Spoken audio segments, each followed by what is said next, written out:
तुम्ही अजित पवारांच्या राजीनाम्याची मागणी करतात, कारण ज्या प्रकारे पार्थ पवारांनी हा जमीन व्यवहार केला त्यामध्ये ते दोषी आहेत असंही म्हटलं जाते, आणि आता अजित पवारांनी राजीनामा द्यावा नैतिकता समजून असं तुम्ही म्हणताय. बिलकुल. अजित पवारांचा मुलगा म्हणजे सख्खा मुलगा ज्यावेळेस अशा पद्धतीने व्यवहार करतो तर वडिलांच्या पदाचा जबाबदारीचा प्रभाव मुलाच्या निर्णयावर होत असतो. आणि ज्या अर्थी 40 एकर जमीन कोरेगाव पार्कसारख्या ठिकाणी पार्थ पवारांच्या कंपनीला मिळते, आणि दुर्दैव असं की ज्या कंपनीत 99% पार्थ पवारचा शेअर आहे आणि 1% शेअर कोण पाटील त्यांचा आहे, त्या पाटीलवर गुन्हा दाखल होतो आणि पार्थ पवारवर गुन्हा दाखल होत नाही. 99% शेअर्स पार्थ पवाराचे आहेत, 1% शेअर त्या पाटलांचा आहे, परंतु पाटील यांच्यावर गुन्हा दाखल होतो आणि पार्थ पवारवर गुन्हा दाखल होत नाही. जमिनीची किंमत हा विषय मी बोललेलो आहे. एकनाथ खडसेंचं असंच एक प्रकरण झालं होतं. एकनाथ खडसेने सुद्धा MIDC जमीन जिचं व्हॅल्युएशन जास्त असताना कमी किमतीत ही जमीन खरेदी केली होती. देवेंद्र फडणवीस मुख्यमंत्री असताना झोटिंग कमिटी यावेळेस नेमली होती. आम्ही हीच मागणी करतो की अशाच पद्धतीने एक समिती नेमली जावी. जो न्याय एकनाथ खडसेच्या प्रकरणात लागला होता तशाच पद्धतीनं या पार्थ पवारांच्या कंपनीच्या प्रकरणात लागला पाहिजे. याच्यातले अनेक विषय माझ्याकडे तशी फाईल आहे, इथं सगळ्या पेपरची फाईल आहे, 2012 पासूनची फाईल माझ्याकडे. परंतु मी ही अजून काय काय होतं यांच्याकडचं कोर्टाचे पेपर आहे माझ्याकडं, महसूल मंत्र्याचे बाळासाहेब थोरातांच्या सहीचं 2013चं पत्र आहे, विलासराव देशमुखांच्या सहीचं पत्र आहे, हे सगळे पेपर्स माझ्याकडे आहे. पण मी आत्ता पब्लिश नाही करत आहे. हे मी व्यवस्थित 2-3 दिवसानं मुंबईत पत्रकार परिषद घेऊन हे सगळे पेपर्स दाखवणार आहे. तो पण काय काय होतं बघूया, कारण एकीकडं सत्तेचा अशा पद्धतीनं मिसयूज केला जातो. आणि म्हणून अजित पवार किती चांगले असतील, त्यांच्या चांगल्यापणाविषयी मी काही बोलणार नाही, परंतु जर तुम्ही उपमुख्यमंत्री पदावर राज्याच्या आहे आणि मुलाची चौकशी कशी निष्पक्ष होऊ शकेल. आणि म्हणून नैतिकदृष्ट्या एकदा दादानी असंच यशवंतराव चव्हाणांच्या समाधीवर जाऊन प्रायश्चित्त म्हणून काही दिवस राजीनामा दिला होता. मला असं वाटतं काही दिवस अशा पद्धतीनं अजितदादांनी बाजूला व्हावं, चौकशी करावी, दूध का दूध पाणी का पाणी होऊ दे. ते म्हणतात माझा त्याच्याशी काही संबंध नाही. मी याआधी सुद्धा त्यांना सांगितलं होतं की यामध्ये असं काही उद्भवू शकतं, नियमबाह्य काही कामं आहे. हे पहा, आता सोशल मीडियावर आणि वेगवेगळ्या ठिकाणी काही मीम्स येत आहेत. एखाद्या मुलाला साधा पेन जरी खरेदी करायचा तर तो वडिलांना सांगतो. हा 40 एकर जमीन कोरेगावसारख्या ठिकाणी 1800 कोटीचं व्हॅल्युएशन असलेली जमीन खरेदी करतो आणि वडिलांना माहिती नाही. हे कोणाला तरी खरं वाटेल का? कोणाला तरी खरं वाटेल का? आणि मग माझा याच्याशी संबंध नाही असं कसं म्हणू शकतात अजितदादा?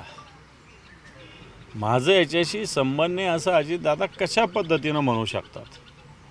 आणि म्हणून नैतिकदृष्ट्या अजितदादांनी, मला असं वाटतं अजितदादा चांगले असं म्हणेल मी, परंतु म्हणून चांगले म्हणूनच जर जो चांगला म्हणून असं तर त्याला किती अशा पद्धतीने झालं तर काही बोलायचं काही कारण नाही आहेत. शहाण्याला कशाचा मार आपल्याकडे म्हण आहे तशा पद्धतीने, त्यामुळे ते शहाणे आहे. मात्र यामध्ये पाठीशी घाल. त्यांचं असं म्हणणं आहे की मी त्यांच्याशी बोलले, कुठलाही चुकीचं काम पार्थ करणार. हे बघ, सुप्रिया सुळे काय बोलतात याच्याशी मला काही देणं घेणं नाही. मी जे पेपर्स आहे ते तुमच्यासमोर ठेवणार आहे. आत्ता माझ्याकडे फाईल आहे, पण मी आत्ता दाखवणार नाही, देणार पण नाही. मी हे देईल, फक्त खोटं एवढं त्यांनी सांगावं, मग त्याच्याविषयी बोलूया आपण. मुंबईच्या राजकारणासंदर्भात काँग्रेस असं म्हणतं की मनसेसोबत आम्ही युती करणार नाही. काल हर्षवर्धन सपकाळांसोबत बैठक झाली, त्यांचं म्हणणं आहे की मुंबईमध्ये मनसेसोबत म्हणजे महाविकास आघाडीच्या कुठल्याही पक्षासोबत करू, पण इतर पक्षांसोबत युती होणार नाही. जे व्हायचं ते होईल ना. माननीय उद्धवजींनी राजसाहेब सोबत यायचा निर्णय घेतलेला आहे. त्याच्यामुळे मला असं वाटतं ज्याला जी भूमिका घ्यायची त्याचा पक्ष स्वतंत्र आहे. येणार का त्याच्याविषयी निश्चित या सगळ्या भूमिका स्पष्ट होतील. काँग्रेस सोबत असणार का आपल्या पक्षात? हे पहा, आमच्या बैठका झाल्या, काली झाल्या, परवाई झाल्या, आणि आमची सगळ्या ठिकाणी मानसिकता महाविकास आघाडी म्हणून लढावी अशी आहे. परंतु असं नाही की कुठे गरज आहे म्हणून एक समोर जे भारतीय जनता पार्टी, शिंदे गट, अजितदादाचा पक्ष यांची जी मस्ती सत्तेची चालू ही जिरवण्यासाठी सगळ्यांनी एकत्र आलं पाहिजे. सगळ्यांचेच विचार एक असतात अशातला काही भाग नाही. काँग्रेसचा आणि शिवसेनेचा विचार तरी कुठे एक आहे, पण काँग्रेस आणि शिवसेना एकत्र लढते ना. तसंच एखाद वेळेस मनसेचा आणि काँग्रेसचा विचार एकत्र नसेल एखाद वेळेस, म्हणून काय फरक पडतो. सर, एक खडसेंनी दावा केला आहे. खडसे म्हणतात की महसूल मंत्री असताना फाईल मंजूर करण्यासाठी माझ्यावरती दबाव होता असा त्यांनी गौप्यस्फोट केला. म्हणजे हे असेल ना, कारण ज्या अर्थी 2012चं बाळासाहेब थोरातांच्या सहींचं एक पत्र याच्यात आहे, त्या अर्थी याच्यावर अशा पद्धतीनं झालंच असेल. याच्यात हे पाना वेगवेगळ्या पद्धतीनं केसेस याच्यात स्वतः बाळासाहेब थोरात जे महसूल मंत्री होते त्यांचे 2012ची नोटिंग याच्यामध्ये, विलासराव देशमुखांची नोटिंग याच्यामध्ये. आणि त्याच्यामुळे ही फाईल काही आजची नाही आहे, परंतु झाली तर आत्ता ना. दुसरं एक मिनिट, हे पहा, जो माननीय उद्धवजींचा दौरा, मराठवाड्याचा जवळपास 40-45 तालुक्यातून होत असणारा दौरा, आजही हा दौरा आहे. जनता याच्याविषयी प्रतिक्रिया, शेतकरी प्रतिक्रिया व्यक्त करतायत. सरकार काही ठिकाणी थातूरमातूर मदत टाकण्याचा, जिथं जिथं आमचा दौरा आहे किंवा दौरा झाला या ठिकाणी शेतकऱ्यांना काहीतरी थातूरमातूर मदत देण्याचा प्रयत्न सरकारचा चालू आहे. परंतु ही फक्त घोषणा आहे. शेतकऱ्याच्या खात्यामध्ये घोषणा तर त्यांनी ऑलरेडी केलेली आहे 31,800 कोटीच्या पॅकेजची. परंतु हे पॅकेज तुम्हीसुद्धा सगळी मंडळी हे सगळं बघताय, हे पॅकेज थोडतांड आहे. शेतकऱ्यांच्या पदरामध्ये कोणती मदत सरकारची पडत नाही. उद्धवजी ठाकरे साहेबांच्या या शेतकरी संवाद दौऱ्याला प्रचंड प्रमाणात शेतकरी गावागावातून येत आहेत, उद्धव साहेबांशी बोलत आहेत. उद्धवसाहेबसुद्धा त्याच्याविषयी संवाद साधत आहेत.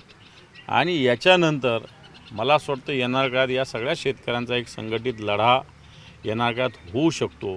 परंतु या निमित्तानं मराठवाडा असेल, महाराष्ट्र असेल, उद्धवजींचा हा शेतकऱ्यांशी संवाद एक शेतकऱ्यांना धीर देण्यासाठी, आधार देण्यासाठी, शेतकऱ्याप्रती संवेदना व्यक्त करण्यासाठी प्रचंड प्रमाणात यशस्वी होत आहे. आज नांदेड, हिंगोली आणि परभणीच्या काही भागात आम्ही जाणार आहोत. उद्या परभणी आणि जालना अशा पद्धतीने आम्ही जाणार आहोत. असं वाटतं हा दौरा अतिशय यशस्वी होतो. खतचोरी संदर्भात तुम्ही एक ट्विट केलेलं आहे. मतचोरी त्यांची सुरूच आहे, परंतु शेतकऱ्यांची खतचोरी सुद्धा सरकार करते असं ट्विट केले. काय नक्की प्रकरण? मी मतचोरी, आता भारतीय जनता पार्टीचे लोक खतचोरी कशा पद्धतीनं करतात हे दाखवलेलं आहे. संभाजीनगर जिल्ह्यातल्या सिल्लोड तालुक्यामध्ये मोढा गावामध्ये भारतीय जनता पार्टीचा अल्पसंख्याक विभागाचा अध्यक्ष आहे राज्याचा. त्याच्या आशीर्वादानं बोगस खताचं पॅकेजिंग चालणारं एक उघड झालेलं आहे. बोगस खत 200-250 रुपयात घ्यायचं, सरकारची पिशवी घ्यायची, त्याच्यात पॅक करायचं आणि ते 1200 रुपयात विकायचं. अशा प्रकारे हा गोरखधंदा भारतीय जनता पार्टीच्या प्रदेशाचा अध्यक्ष अल्पसंख्याक विभागाचा त्याचा संभाजीनगरात चालू आहे. मतचोरी करता करता आता खतचोरीसुद्धा भारतीय जनता पार्टी करते. मी याचा व्हिडिओ कालचा, तिथले कार्यकर्ते कोण कोण आहे त्यांचे नाव माझ्याकडे, ते मी माझ्या सोशल मीडियाच्या माध्यमातून आपल्यासमोर ठेवलेलं आहे.